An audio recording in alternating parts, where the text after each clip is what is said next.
guys, it's Noelle.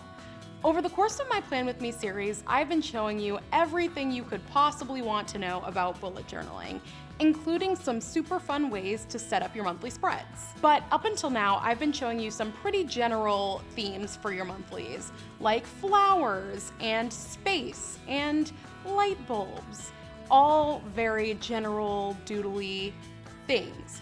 But let's say you want to base one of your monthly spreads on one of your favorite things in the entire world, like, say, Disney?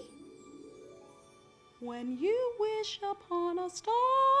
So I thought it would be fun to show you how you can set up your month with a Disney theme, even when you're not a wonderful artist, like myself. As in, I'm not a wonderful artist, not a wonderful artist like myself. All right, before I dive into this Disney monthly setup, definitely subscribe to 17's YouTube channel so that you don't miss out on any of my future bullet journaling videos just like this one. So for my opening spread, I decided to do a huge throwback to the old school Disney movie opening logo. I can't draw out the logo by sight, so I printed out this handy dandy printout of it and placed it under the page and used a pencil to trace around it so that I can easily trace over it with my pen.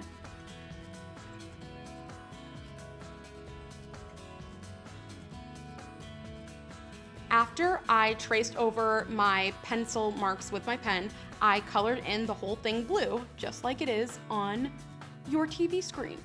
And then I just wrote Disney theme under it in cute calligraphy because that's what this video is all about. I wanted to draw something that was tall to kind of offset the monthly setup, which is, you know, the usual 31 days of the month going down the page, the line next to it, and then you write out all your tasks and events. So I thought, what's better than Big Ben from Peter Pan? Okay, well, Big Ben was a thing before Peter Pan, obviously, but it was such a big part of Peter Pan that I thought it would be perfect for this setup. After that, I used the space on the right side of the page to do my usual monthly by starting from the bottom and numbering upwards 31 to 1 and writing out the letters of the week next to it. And then I drew a line vertically next to that. I had to pick a month to show off this Disney monthly setup.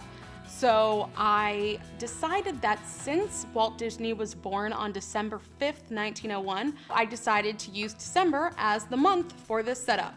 Happy birthday, Walt.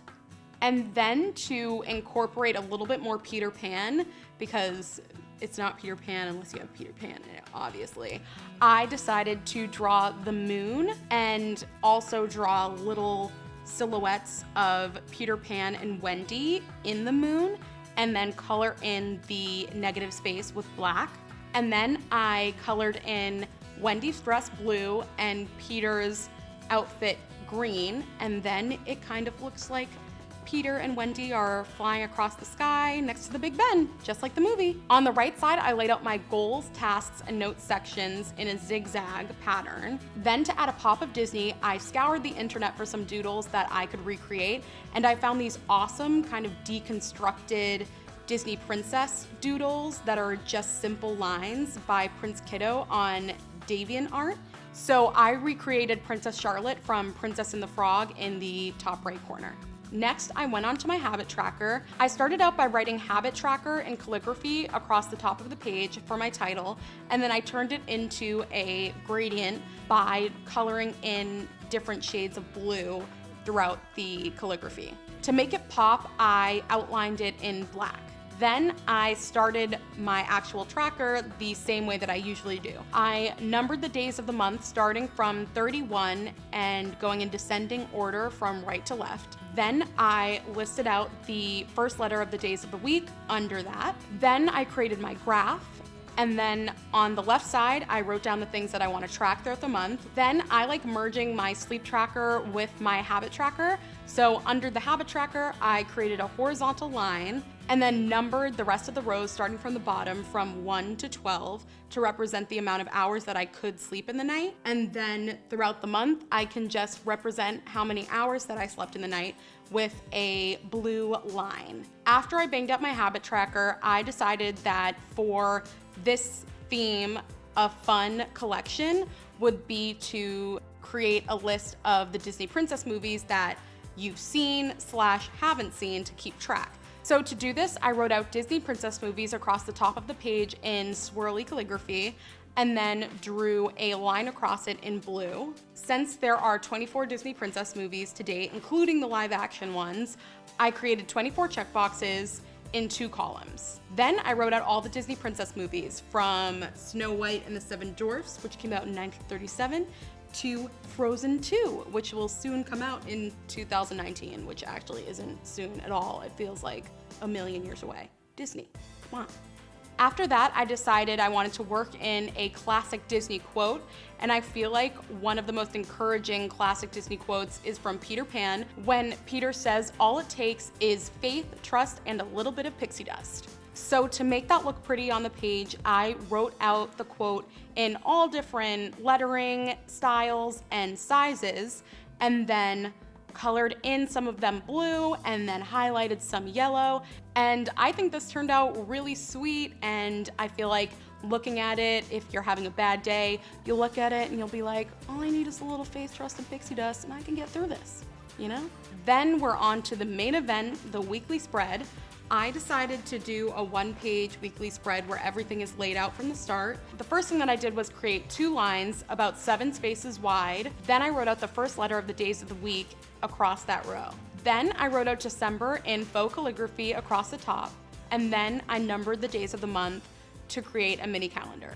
Then I highlighted the Monday through Sunday banner at the top, and then I highlighted the week that this spread will represent. Then on the left side, I created 5 blue lines with 4 spaces in between each one. And then on the right side, I created 2 lines next to the lines on the left on the bottom right. Then I wrote out the days of the week on each line. After that, I created 2 boxes in the big space on the top right. The smaller one I labeled goals, and the bigger one I labeled notes. Then I outlined the boxes in yellow. Last but not least, I needed some pixie dust to bring my quote on the left into the next page. So I drew Tinkerbell's feet and the little poof balls on top of her little green flats. And then I drew pixie dust falling from her wand that just happens to be off the page. Even though I'm not the best artist, there are just so many ways to incorporate fun pop culture themes into your bullet journal if you're willing to spend a little bit of extra time. And obviously, you don't have to do a Disney theme. You can do whatever theme you want, from Stranger Things to Riverdale. I don't know what that would look like, but I'd love for you to show me. That's it. I hope you liked this Disney-inspired setup. What are some other pop culture-y monthly setups that you've tried? Leave them in the comments below because I want to hear about them all.